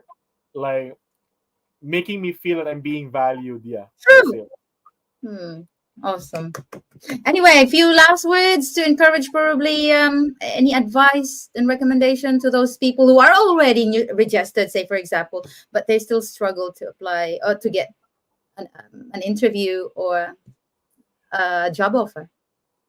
Ako yun, siguro nga, apart from like really designing your CVs and your cover letters aligned with what the school is really looking for, siguro ano din, be reflective. Kasi let's try to learn how to reflect in a sense na if something didn't work, then we have to think about it. Na ano kaya yung pwede pang i-improve? What could have I done Mhm. differently? Baka sakaling mag-improve yung result. Kasi parang ako, I've been hearing like I don't have anything against those people who have applied like what 100 times, 200 times already and still yet to like land a single job parang ganyan. So, ang sa akin kasi parang ito opinion ko lang ulit baka i-bash nyo. Pero kasi 'di ba parang ate, I don't know if you would agree with me. In your 100 applications, wala ka Oh bang yeah, any single reflection na what I went did. wrong? Parang I ganon, 'di did a ba? lot of changes. Yeah, exactly. Kasi parang ako siguro dun sa siguro first 10 pa lang mararamdaman Yes, ko na I need to change something kasi if you're not gonna be changing anything, wala ring magbabago sa result. Parang don't expect something in the result that will change if wala ka naman babaguhin in the process. true. Diba? So, ako yun siguro. And kung medyo nadi-disheartened tayo, kasi ako, I would really tell you, magkakaiba kasi tayo ng cases. So, my experiences would be different. My way of applying here could have sounded like it was very easy for me.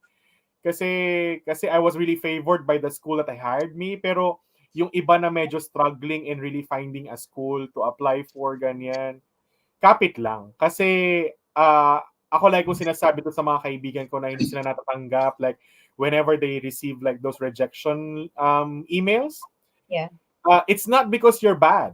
It's because you're not the one fit for that position. So, magkaibang bagay absolutely. kasi yun eh. It's a matter of perspective. Hindi mo pwedeng sabihin na kaya ka hindi na natanggap or ni-reject ka ng school na to is because hindi ka qualified na teacher. No, it's Mm, not.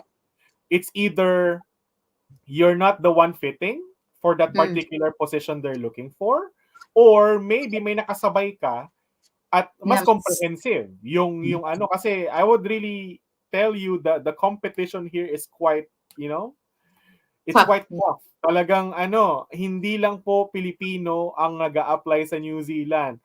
Hindi maglalagay ng 200 cap si NZQA for the free IQA kung sa Pilipinas lang nanggagaling ang applicants.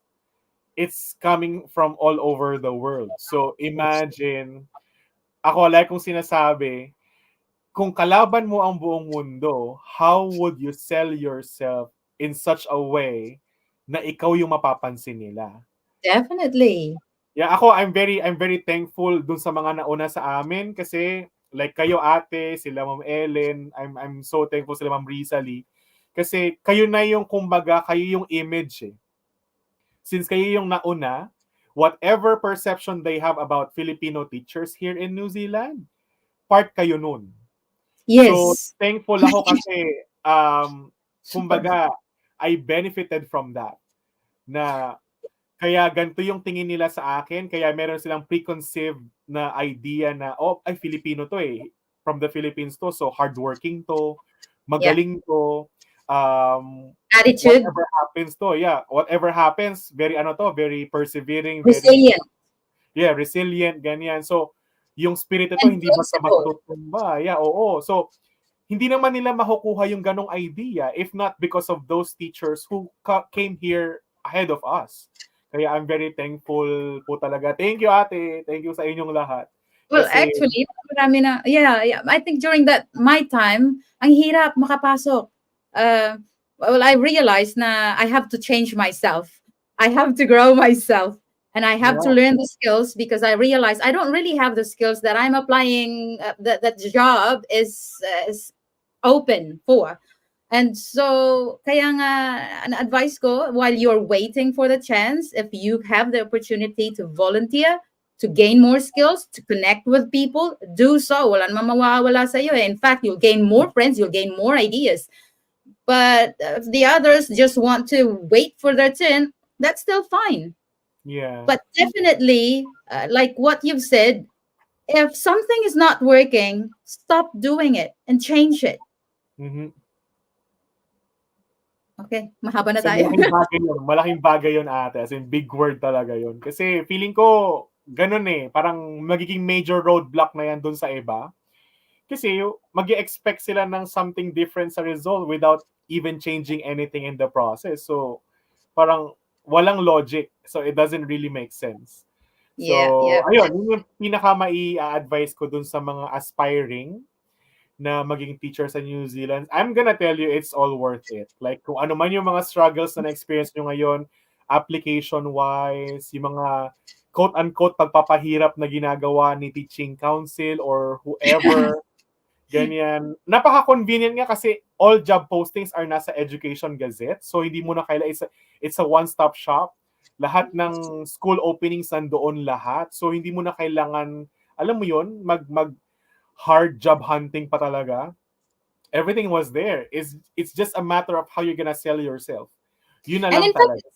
it's easier now because you just have to apply online, even the teaching council. Back then, we need to submit all our papers. We need to wait for the physical papers to come here and Yep. then mail it to the teaching council. So now it's just way easier and more convenient.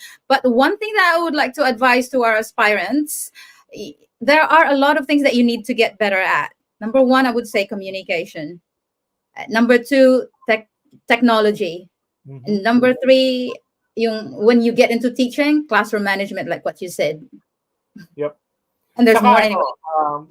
I think most of the people naman are part of the group, like the New Zealand Filipino secondary teachers, right? And ever since I have become member of that particular Facebook group, like FYI, papunta na ako dito bago pa ako naging member noon. So, I really didn't know yung mga naka-post doon or whatever. Pero when nag-backread ako, I was so surprised na halos nakadetalye na lahat doon talaga. Yung mga, sabi Yes. ko, ito yung mga DIY namin, ni-research namin to on our own. Andito na pala lahat. So, how I wish I could have known the group existing even before alam mo yun, parang nag-apply pa lang dito. So, another message din dun sa mga aspirants natin na who are part of that group, tiyagain nyo lang po yung pagbabasa ng mga post doon, ng mga backread nyo lang kasi minsan tatanong kayo na ano po yung first step. Parang surprise kami na, alam mo yon, ando naman naka-layout naman na lahat doon yung mga kailangan yung malaman. We would accept, questions still if the answers to those questions are not found in the posts doon sa group. So, Mm, parang ano mm. din, parang ang ano ko naman doon is gawin din natin yung part natin as, alam mo yun, as an aspirant to really, kasi like ako in my case, no, hindi ko naman sa parang pinagyayabang yung ginawa namin, pero kami, we did our own research as well. Kasi hindi mo naman pwedeng isalalay yung future mo sa sasabihin lang nung iba. So, what That's if something works for you better than dun makikita mo dun sa mga post doon o sa mga sagot dun sa mga tanong sa'yo doon. So, parang ako, ang ano ko dyan is, you still have to do your own thing, your own research about things. Kasi, to be honest, even the policies here in New Zealand are ever changing. Kasi like ngayon, good news ko sa inyo kasi ako hindi ko to inabutan. If you will be in the AEWV, the Accredited Employer Work Visa, na dating 3 years lang ang validity, effective November 2023, that was last year, November, ang validity na po ng AEWV is 5 years na. So imagine, yung work visa mo is now valid for 5 years. And another good news for teachers, especially if you are a secondary teacher with a specialization in math and science, na nasa mm. green list tayo, may pathway po tayo for residence dito sa New Zealand. So, I if think you're kahit really, primary meron ding pathway. yeah, I mean, yun lang kasi ECE. alam ko ate, yung sa secondary kasi hindi ko naman area yung ECE eh. So, Okay. Yeah. pero yun nga, so, kasi most of my friends are in that particular field din. Nasa secondary ed sila, majoring in math and science or Mm. science. So, may pathway na, kumbaga, if you're really wanting to move here, may pathway for residency and we're keeping our fingers crossed. So, sana, Hindi pa change yun. Mm. yeah, And you ma-approve. And will be approved soon. yeah, hopefully. I'm gonna be telling you the good news or the great news soon. Kapag Yay! meron na. Post mo dun sa group page. Okay. Yeah. Ako, yeah, personal take ko talaga. It was a big move coming kasi may mga nagsasabi rin sa akin na bakit hindi ko na lang chinaga na mag 2 years as bike na lang sa US, ganyan.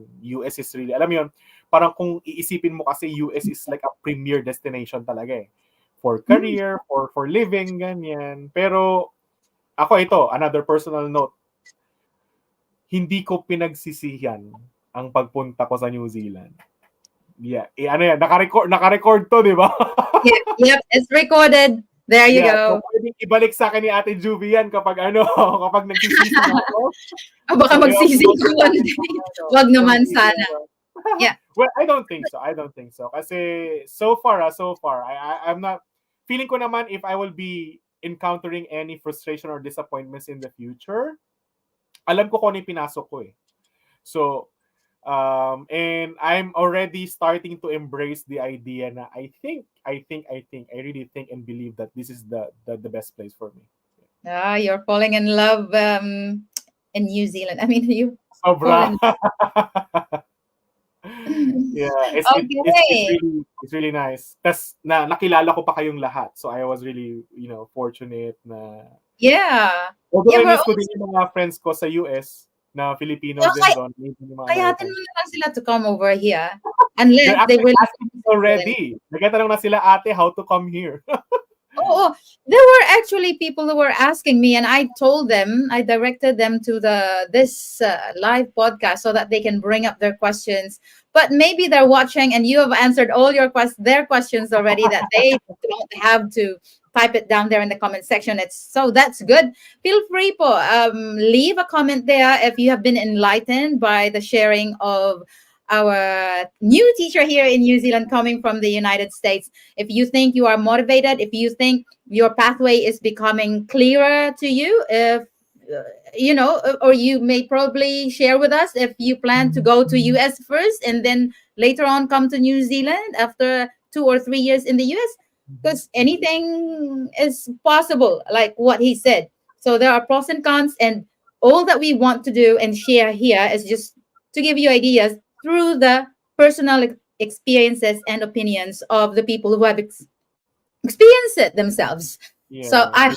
I hope guys, sana naman may mag-message sa atin, ano, not just to me, ha, sa Uh-huh. kay Jules din. I think Jules' Facebook account is shown on the Facebook group page. So if you can message him Yeah, directly, andun thank din ako. you very much. I'm there in that particular group. So, if may mga questions naman, if I have time, sumasagot din naman ako sa mga questions nila. Oh, thank you for that. And don't just ask for a lot of questions. Maybe you can thank him for even just a little bit of information that enlightened your mind.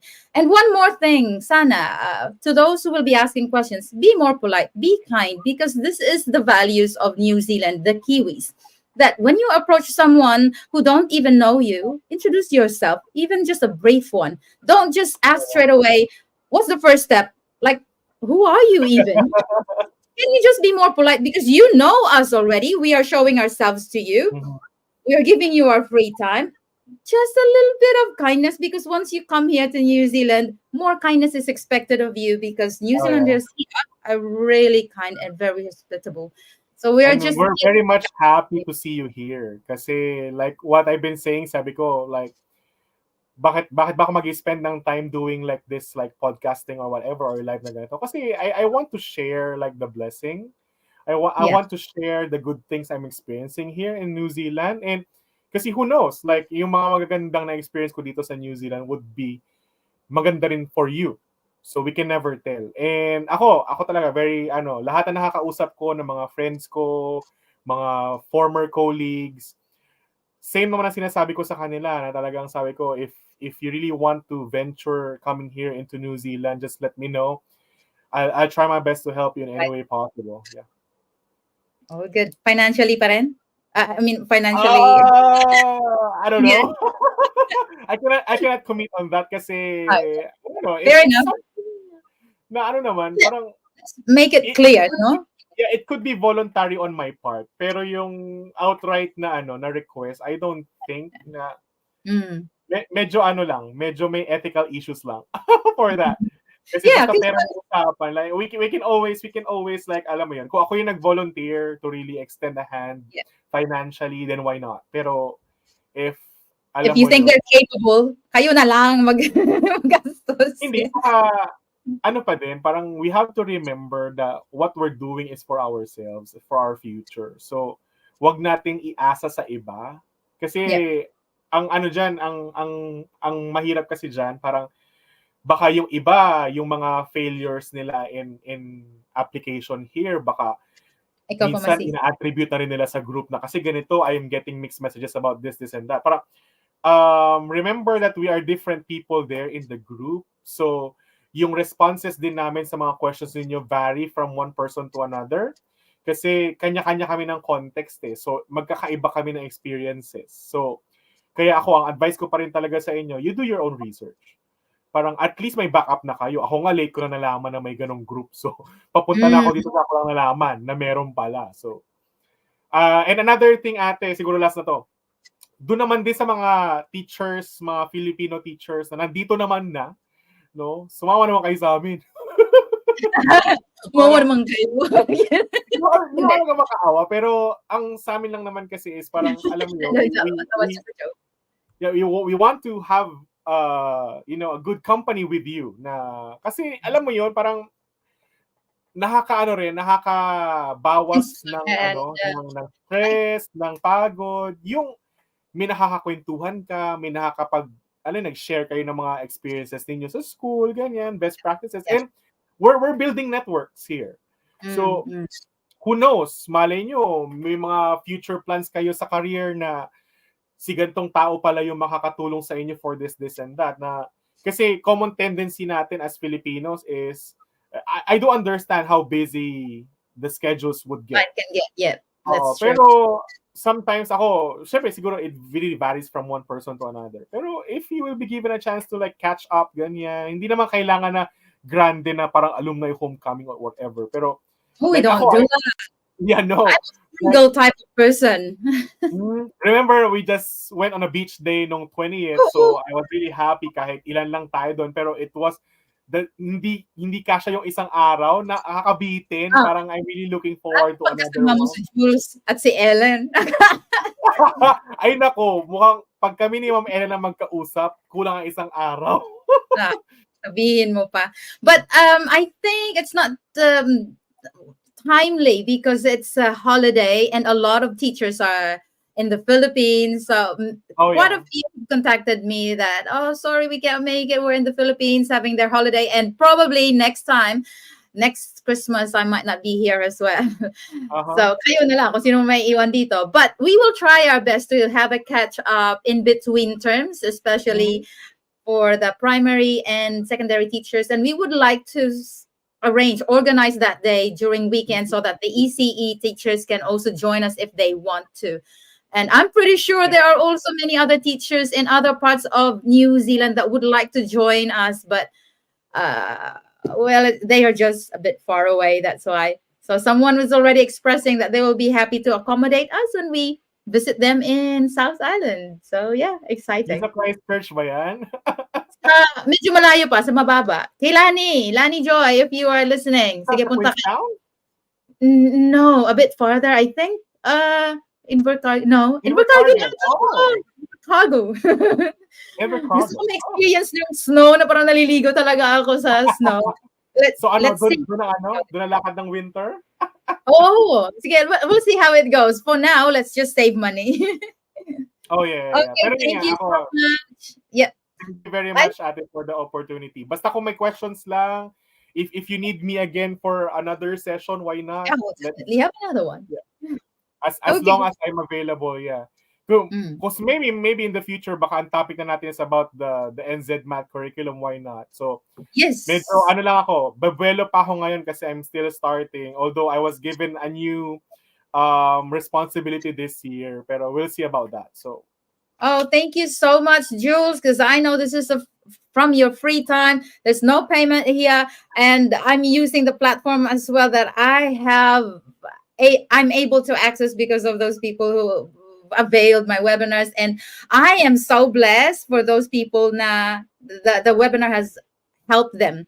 So uh-huh. if you want to join, I think I still have 4 slots because it's limited because I only subscribe for a cheap one, and this is part of the cheap payment that they're sharing with me.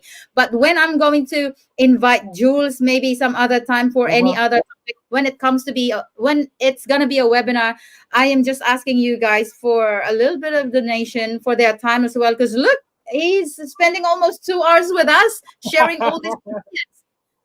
So ano pa ba ang kumbaga ano pa ba iko-question mo doon for Yeah, $5? I will be interested to like talk about curriculum stuff next time. Yeah, fantastic. So again, thank you so much for bearing with us, bearing with our faces. But more importantly, thank you for learning. And I'm pretty sure you're gonna do something now. You're gonna change something so that you're gonna get better. Thank you for growing yourself and for Yeah, growing we with hope us. to see you all soon here. Thank you so Bye, much. Happy ate. night, everyone. Thank you, Jules. Yeah, thank you, ate.